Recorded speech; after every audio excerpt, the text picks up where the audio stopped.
In accordance with Rule 37 of the Council's Provisional Rules of Procedure, I invite the representative of Denmark to participate in this meeting. It is so decided.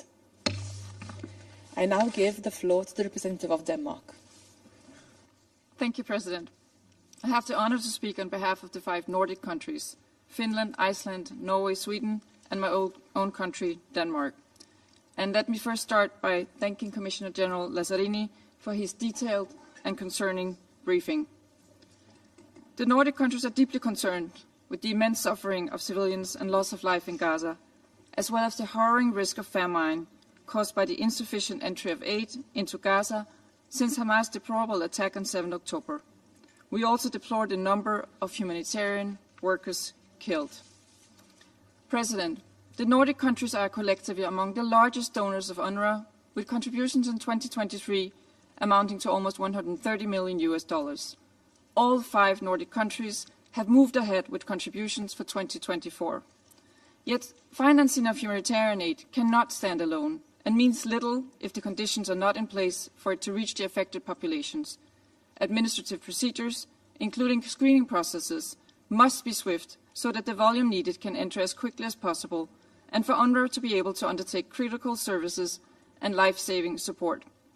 Full, rapid, safe and unhindered humanitarian access into and throughout the Gaza Strip via all routes is essential to provide the civilian population with life-saving assistance and basic services at scale.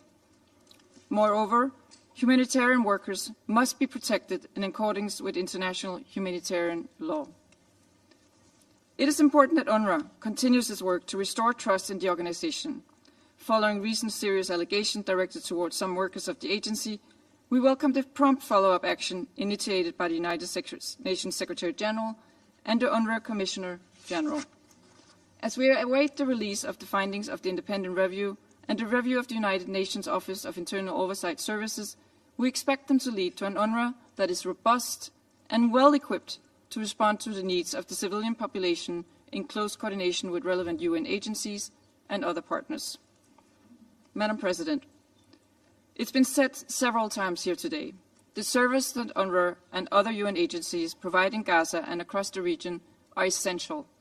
At a time of escalation and regional tensions, we are counting on this Council to remain engaged across all possible avenues to ensure that essential services and required volumes of aid reach all civilians in need of assistance, including in all areas of Gaza.